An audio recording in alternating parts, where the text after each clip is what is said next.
Assalamualaikum warahmatullahi wabarakatuh. Nama saya Yesi Saadah. Saya akan menjelaskan analisis 9 langkah pengambilan keputusan dengan kasus yang terjadi di kasus 4. Pertanyaan kasus 4, bagaimana seharusnya Tari menyikapi situasi tersebut? Langkah yang pertama, apa saja nilai-nilai yang saling bertentangan dalam kasus 4? Jawabannya, kejujuran, integritas, atau keadilan. Di sini mengembalikan dompet kepada pemilik aslinya, Nina, dan melaporkan tindakan salah Rara. Kemudian kesetiaan atau persahabatan, melindungi Rara sebagai sahabat, menjaga hubungan baik, dan menghindari konfrontasi. Intinya, ini adalah dilema antara kebenaran vs kesetiaan. Langkah yang kedua, siapa saja yang terlibat dalam situasi pada kasus 4? Jawabannya adalah Tari. Tari itu adalah orang yang melihat kejadian dan berada di tengah dilema. Kemudian Rara pelaku yang menemukan dan mengambil dompet, menganggapnya itu adalah rezeki nomplok. Nina, korban, pemilik dompet yang hilang. Busri adalah guru pustakawan. Terus langkah yang ketiga, fakta-fakta apa saja yang relevan dengan situasi pada kasus 4? Jawabannya, Rara menemukan dompet berisi uang di bawah kursi saat piket kebersihan. Rara mengambil dan menyimpan dompet tersebut, menganggapnya rezeki nomplok. Pengumuman dilakukan oleh Busri menginformasikan bahwa dompet itu milik Nina, salah satu siswa sekelas. Kemudian Tari yakin bahwa dompet yang diambil Rara adalah milik Nina karena Tari kebetulan pada di perpustakaan sejak awal dan melihat Rara mengambilnya. Rara itu adalah sahabat dekat Tari. Jika Tari melaporkan Rara, hubungan persahabatan mereka kemungkinan besar akan rusak dan Rara mungkin tidak bersikap baik lagi padanya. Langkah yang keempat yaitu pengujian benar atau salah yang mana yang bisa dilakukan. Jawabannya, yang pertama, tes legal. Tes legal ini, apakah mengambil barang temuan yang diketahui pemiliknya salah? Ya, itu adalah tindakan tidak jujur atau pencurian. Kemudian tes intuisi, apa kata hati nurani Tari? Hati nurani pasti akan mengatakan bahwa mengembalikan dompet yang jelas-jelas milik Nina adalah hal yang benar.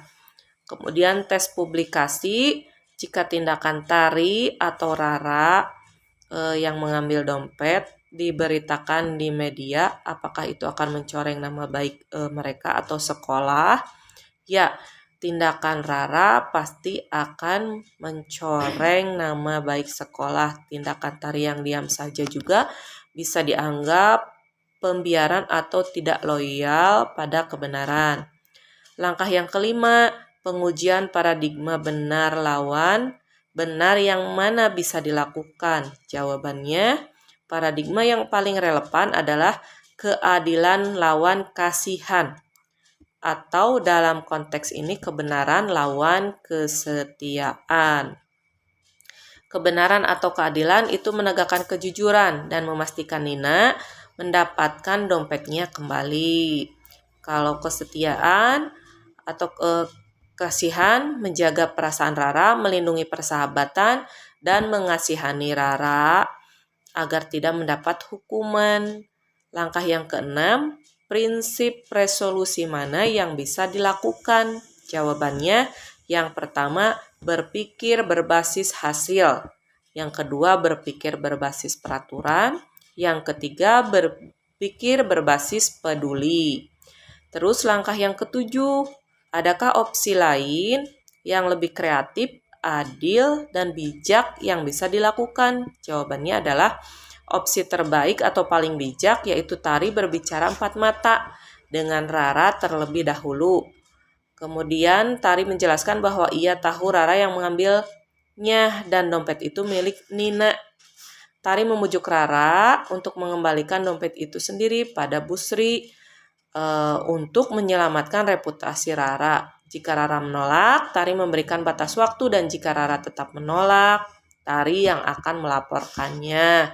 Opsi adilnya, Tari bisa mengembalikan dompet itu secara anonim ke meja Bu Sri.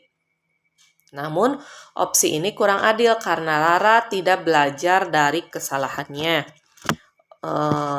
Terus langkah yang ke-8, apa keputusan akhir yang ibu bapak ambil sesuai dengan analisis kasus 4?